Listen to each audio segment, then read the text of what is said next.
Sementara itu, Kepala Pusat Penerangan Hukum Kapus Penkum Kejagung Harley Siregar menjelaskan bahwa pemeriksaan lanjutan terhadap staf sus Nadiem Makarim Fiona Handayani yang dilakukan oleh penyidik hari ini dimaksudkan untuk lebih mendalami lagi peran staf sus dan menggali kronologi pengadaan laptop Chromebook.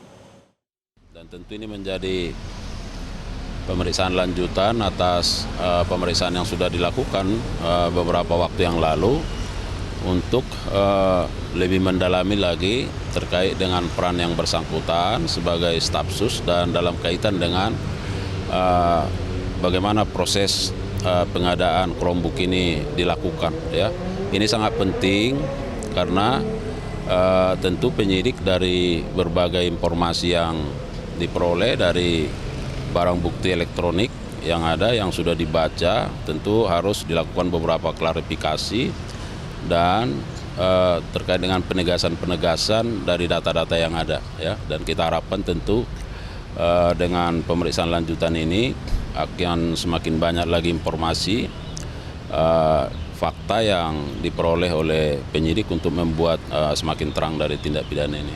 Ya, barangkali itu menjadi bagian dari proses pemeriksaan ini karena kan akan dilihat bagaimana prosesnya, kapan dilakukan, ya.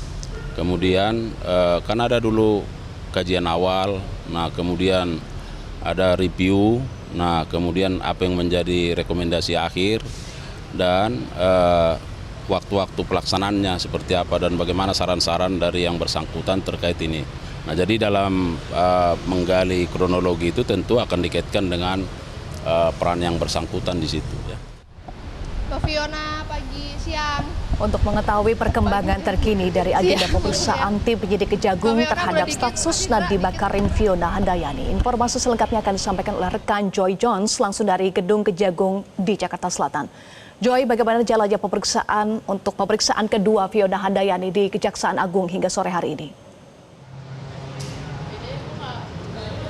Ya, Eva dan juga pemirsa, Kejaksaan Agung kembali memanggil staf khusus mantan Menteri Pendidikan, Kebudayaan, Riset, dan Teknologi Nadiem Makarim, yaitu adalah Fiona Handayani. Dalam panggilan ini, Fiona memenuhi panggilan Kejaksaan Agung untuk kali kedua, karena sebelumnya di hari Selasa pekan ini, Fiona telah menghadiri juga panggilan dari Kejaksaan Agung untuk kali yang pertama.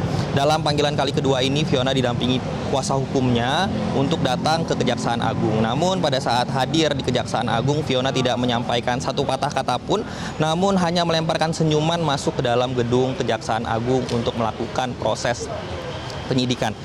Pemirsa, namun pengacara dari Fiona, Indra, menjelaskan kliennya memenuhi panggilan Kejaksaan Agung untuk kali yang pertama pada Selasa lalu itu seputar tentang tupoksinya sebagai staf khusus Menteri Nadiem pada saat itu, yaitu adalah staf khusus bidang isu-isu strategis.